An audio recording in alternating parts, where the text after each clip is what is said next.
Nangin tradisyon ron halin kauna, mga kada tuig, may mga Antikenyo nga nagaadto sa Negros Occidental para manakada kag mag-ubra sa mga bahul nga tubuhan o konasyenda.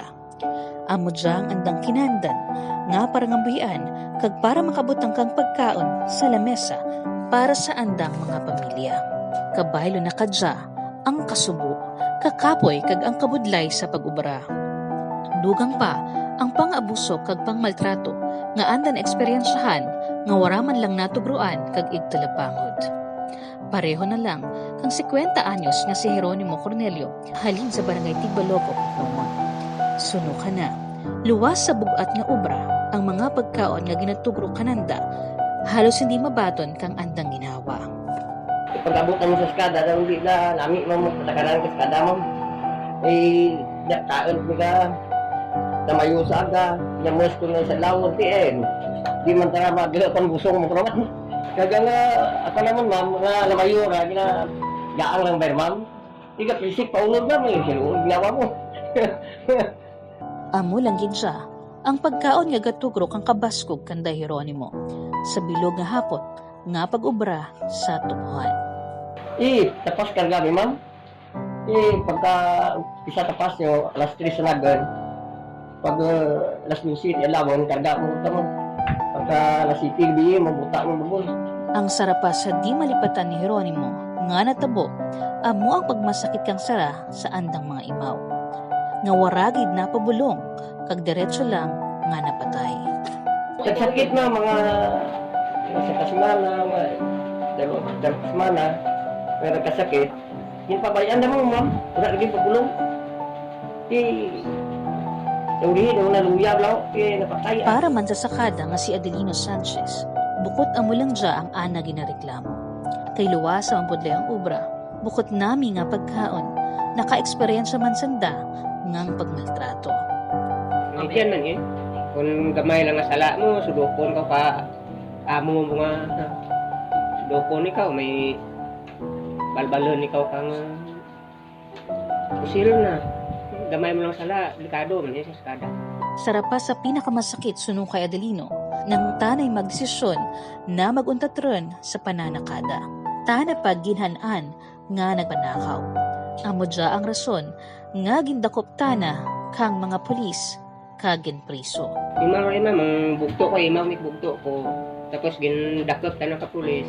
Tapos imaw may kaso kami rin. Ginkasuhan ako kang nanakaw ako ka sirula nga sa kadusina.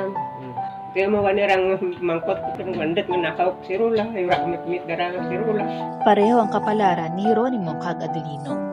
Sanda, kag ang iba pang mga sakada, nahanan kag napriso bangod sa sala nga sunno sa kananda, wara mananda na himo.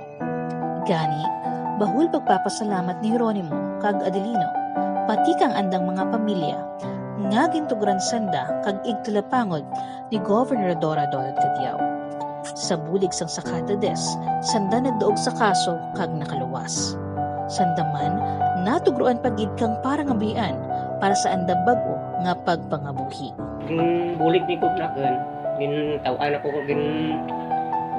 pa release na amon kaso sa skada, tapos buligan na pa kami kang livelihood, may kanding, tapos kinabayda naman na tawan anak may kaix, narang bulig ni Kubnakan.